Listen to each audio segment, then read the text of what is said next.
They're investigating a shooting that involved an off-duty LAPD officer that left one man dead. We're west of Anza, where around 7 o'clock in the morning, Riverside County sheriffs tried to eradicate a marijuana grow. A new poll says that 2/3 of California voters are very scared about the state of our economy, and those fears are showing up at a very unlikely source, Pechanga Resort and Casino. When I approached the suspect, he seemed to have a moment of repentance. Well, I'm terribly sorry.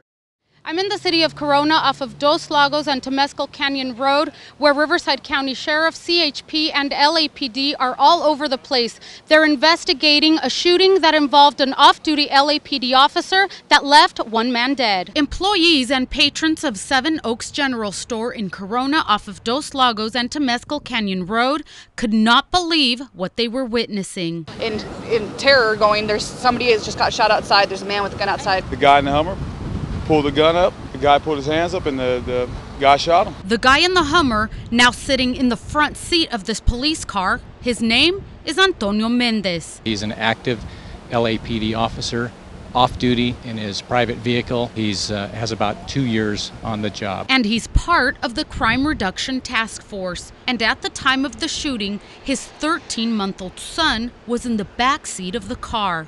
But what happened at the parking lot of this convenience store was the culmination of something that happened on the northbound I-15 freeway. The gray truck sideswiped the white Humvee, and the white Humvee followed it at a high rate of speed to this parking lot right behind me. But we heard very different versions of what happens next. There was some words that were exchanged, and the off-duty officer attempted to detain the suspect in the hit and run, and as he was trying to enforce the arrest, there was an officer-involved shooting. I don't think so. He didn't pull anything. He had his hands clear, so I don't know if he tried to attack him or what he did, but he just shot him, and just once. I didn't even hear the gunshot. Has this officer been disciplined before for violence or any history of that?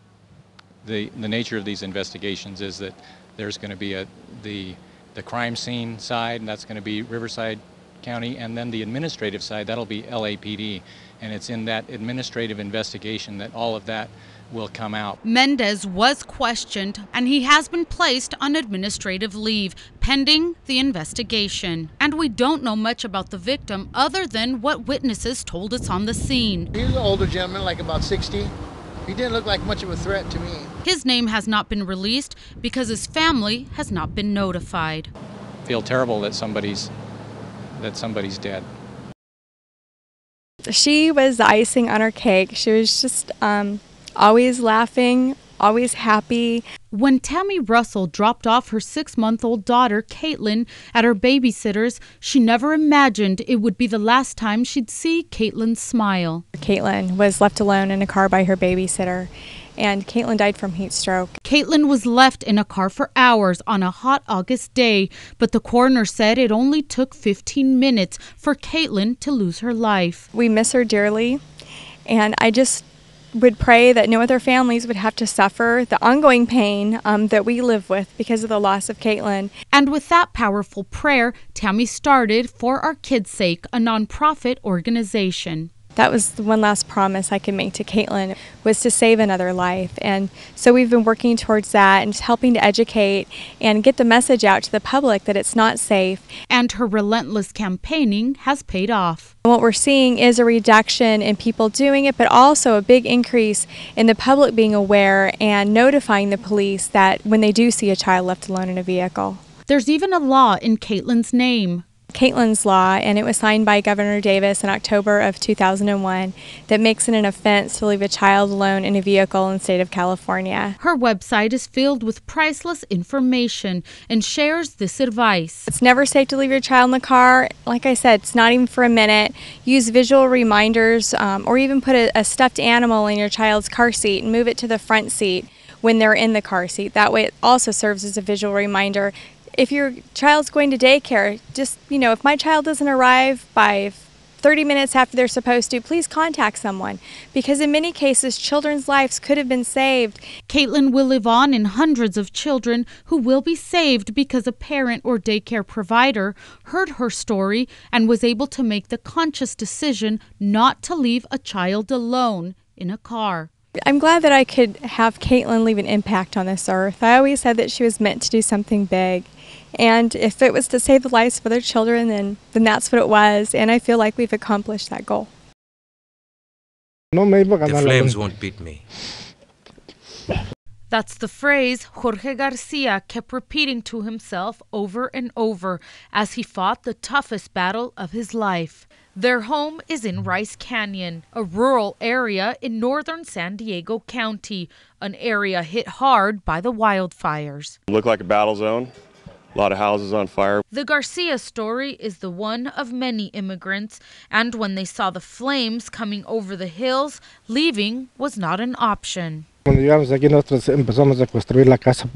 to this country with nothing. God helped me build this home, and I refuse to end up where I started, with nothing.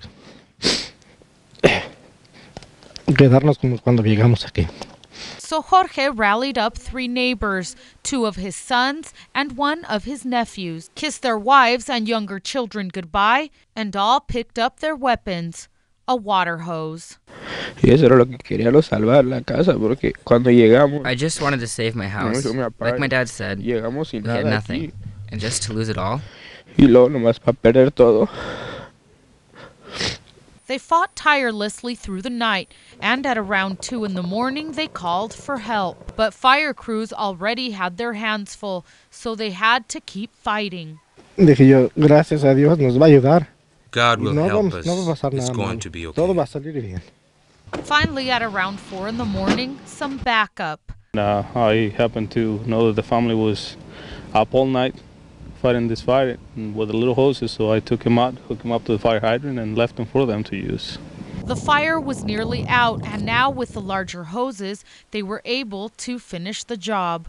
They kept the fire within 8 to 10 feet from their property, and they were able to stop it. So by the time the fire department showed up, they simply told them good job. A story some may not believe if they hadn't seen it with their own eyes. I do believe in miracles, and I do believe that God had his hands all over this. The Garcia family says that fighting this fire, they really learned the value of teamwork, and they also learned a life lesson. Faith can move mountains, and we should never lose hope.